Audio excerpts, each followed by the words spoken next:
Hello everyone दोस्तों, जब आप किसी परीक्षा की तैयारी करते हैं तो आपके सामने एक बड़ी चुनौती रहती है कि आखिर परीक्षा की हम तैयारी कैसे करें। आखिर परीक्षा की अगर तैयारी कर रहे हैं तो प्रतिदिन कितना देर पढ़ाई करें, हम क्या पढ़ें ताकि परीक्षा दे पाएं और परीक्षा में पास कर पाएं।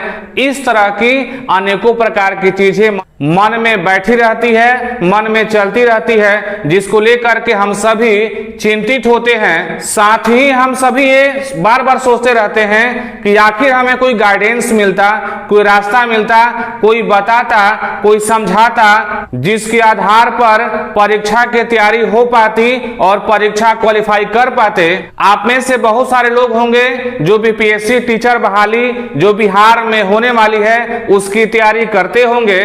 तो यह परीक्षा 1 से 5, 9 से 10, 11 से 12 कक्षा के शिक्षक बनने के लिए होने वाली है। यह परीक्षा प्रत्येक वर्ग का शिक्षक बनने के लिए 2 पेपर देना होगा और दोनों पेपर को पास करना होगा। ये सारी बातें आप पहले से जानते होंगे, जिसमें से इस तीनों वर्ग के अंतर्गत जो अभ्यर्थी परीक्षा देंगे, पेपर देंगे, उन्हें पता होगा। पहला पेपर भाषा का होगा, जिस पेपर में हिंदी 75 अंकों का और अंग्रेजी 25 अंकों का होगा। साथ में आप सभी जानते हैं कि हिंदी के जगह पे कोई अभ्यर्थी उर्दू या बांग्ला ले सकते हैं। फिलहाल हम हिंदी की बात करने वाले हैं। अगर आप सभी भाषा पेपर के अंतर्गत हिंदी और अंग्रेजी का एग्जाम देने वाले हैं तो आज हम इस वीडियो के अंदर हिंदी के अंतर्गत हिंदी से जुड़े हुए कुछ गाइडेंस, कुछ टॉपिक्स लेकर आए हैं, जिसके आधार पर आप जान पाएंगे आखिर हिंदी पेपर के अंतर्गत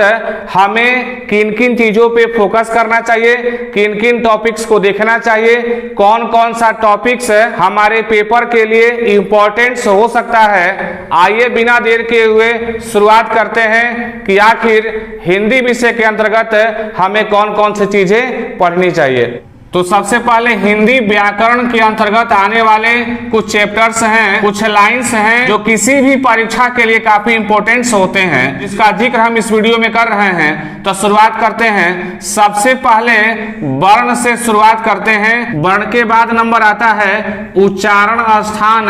तो किताबों के अंदर उच्चारण स्थान क्या है, इससे संबंधित बातें जो हैं किताब में दी हुई रहती है, जिसको बारीकी से आपको पढ़ना होता है। साथ में संधि का नंबर आता है। आपका ध्यान संधि पे जाना चाहिए, आपको संधि पे फोकस करना पड़ेगा, संधि के प्रकार को देखना पड़ेगा, संधि से जुड़ी हुई बातों को पढ़ना पड़ेगा। साथ में आपको शब्द विचार से संबंधित बातों को भी पढ़ना पड़ता है। इसके बाद नंबर आता है संज्ञा का।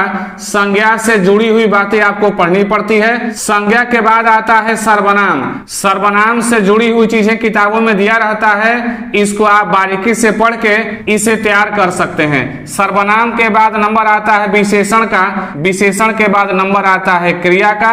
इसके बाद नंबर आता है अव्यय का। अव्यय के बाद नंबर आता है लिंग का। साथ में वचन का नंबर आता है। इसके बाद कारक का नंबर आता है। कारक से जुड़ी हुई जितनी चीजें हैं आपको देखना होता है। साथ में उपसर्ग से जुड़ी हुई जितनी चीजें हैं, जितनी बातें हैं, आपको पढ़ना होता है। इसके बाद उपसर्ग के बाद नंबर आता है प्रत्यय का। प्रत्यय टॉपिक से जुड़ी हुई जो चीजें रहती हैं, जो कंटेंट होता है, उसे आपको देखना होता है। प्रत्यय के बाद नंबर आता है समास का।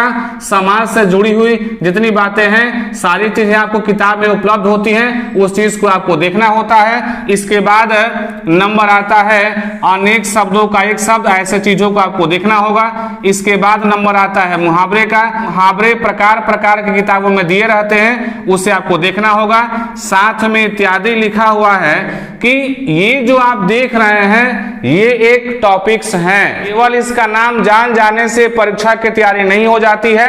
ये एक रास्ता, ये एक गाइडेंस है जो बताएगा कि किताबों के अंदर हमें किन चीजों पे फोकस करना चाहिए, हमें किन चीजों को पढ़ना चाहिए, ताकि हम सभी परीक्षा की तैयारी बेहतर ढंग से कर सकें और परीक्षा में अच्छे नंबर ला सकें और परीक्षा को क्वालिफाई कर सकें।